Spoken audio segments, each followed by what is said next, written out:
Pronti? 1, 2, 3.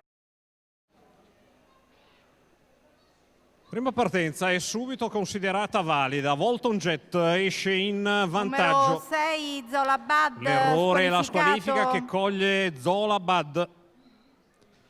Con l'arco della prima piegata in vantaggio Titanium Tor nei confronti di Volton Jet. Sbagliato anche Viscarda Jet davanti alle tribune. Titanium Tor su Volton Jet in terza posizione, Trifone Galla, un paio di lunghezze, Zoello. Numero Identico 11, intervallo, Valkyria una OP, bella gara. La squalifica di Valkyria OP nelle retrovie, aveva sbagliato anche un Ikpar i 400 metri iniziali nell'ordine del 29,7. Titanium Tor che l'ha presa allegra, sempre quel paio di lunghezze abbondanti, quasi 3 nei confronti di Volton Jet, quindi Trifone Gall.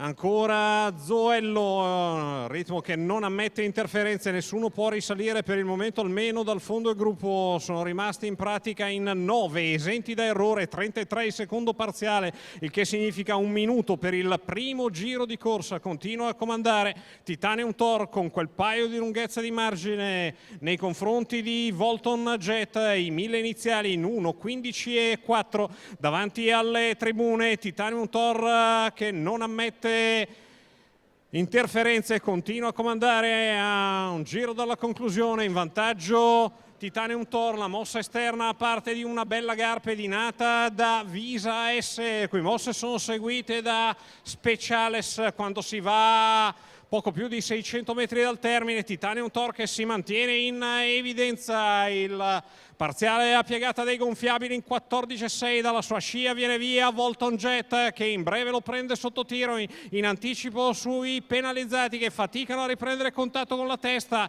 Titanium Tor e Volton Jet che vanno a lottare quando si è al completamento del miglio, passato in 1,58 e mezzo, lì a contatto di dentro c'è Trifone Gall.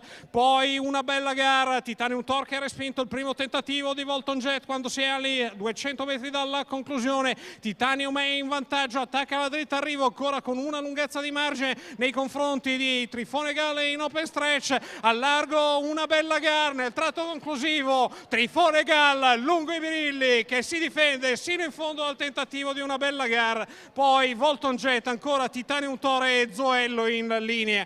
2,27,9 il doppio chilometro, il successo a grossa quota 60 contro 1 di Trifone Gall e Enrico Montagna in open stretch, il numero 4 che viene a prendere la meglio nel tratto conclusivo, dispone di Titanium Tor e di quelli che avevano fatto la corsa, tiene botta sin sul traguardo all'affondo di una bella gara che può essere solo ottima seconda. Per il terzo sono vicini, al largo Volton Jet di dentro Titanium Tor, poi a contatto c'è anche Zoello, 4-10 fotografia, 2-3 con il 5 al quinto posto. È il successo nel TQQ di qualità a grossa quota di Trifone Gall e Enrico Montagna alla guida e al training per i colori dell'azienda agricola Arnuova.